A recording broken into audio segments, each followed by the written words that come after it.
Good day, good news! Isang kapitbahay ang nakulong dahil sa chismis. Alamin natin kung bakit.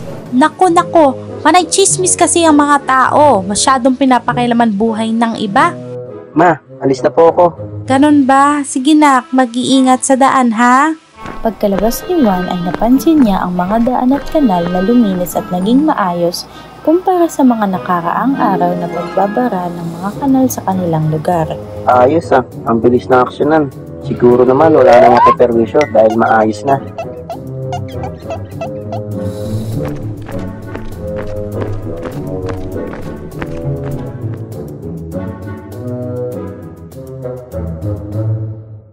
Nag-iisip ng lulutuin si Maria kung kaya't naisipan mo na nitong magtingin-tingin sa tindahan sa kanilang labas.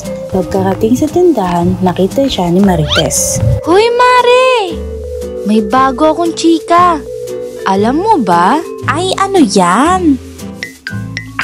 Oh, ang tagal-tagal nyo naman. Kating-kati na ako magkwento. Ano ba yung chika na yan, ha? Eto na nga.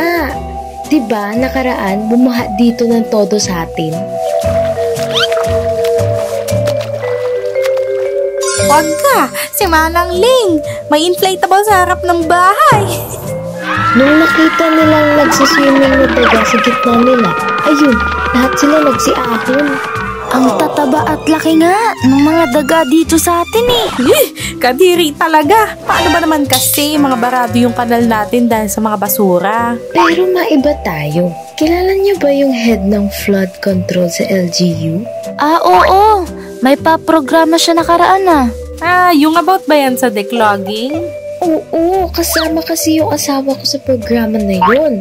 Ngayon, nagkaroon sila ng declogging sa Rizal. Buti naman at naisipan nila yun. At eto pa, hindi lang sa Rizal Avenue sila nag-declogging ng mga kanal-kanal, pati na rin sa Hansen Street, East Tapinac, Calaklan National Highway, Quezing Street, Barangay East Tapinac, Ramos to Johnson Street, Cristobal Street, Santa Rita, Harris to 21st Street, 14th and 16th Street, Barangay New Kalalaki.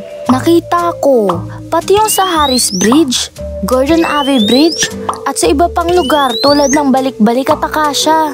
Ang dami na pala natutulungan nun. Puro kayo chismisan dyan, kulang-kulang naman yung mga chismis na yan. Ay, Maring Karen! Alam nyo ba, yung tulay na daanan sa May Latire Street, Barangay Gordon Heights, siya din nagpagawa nun para sa mga tao. Talaga ba? Ay, oo Nandoon ako nakikinood habang ginagawa yung ibang daan para may daanan ng mga tao, lalo na yung maliliit nating estudyante. Kaya ang swerte natin. Dahil nabigyan ng aksyon agad. Ay, oo nga eh. Marami pang natulungan na tao. Grabe no, dami na pala nilang natulungan. Aling Susan! Lalak na yung phone na huli sa kanal. Ha? Saan? Doon ho! Sus, Mariosep naman batang yon.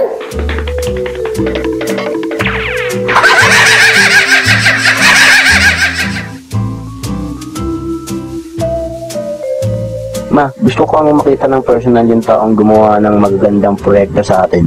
Sa dami ng kanyang mga proyekto, halos lagi na lang siyang nasasalisihan ng mata ko. Eh, bakit mo naman siya gustong makita ng personal? Gusto kong personal siya makilala talaga, ma. Kailan ko kaya siya makikita ng harap-harapan? Kung ako sa'yo, kumain ka na para may lakas ka pag nakita mo siya. Puro ka daldal. Ngayon lang ako dumaldal, ma. Sus, kaka-cellphone mo yan eh.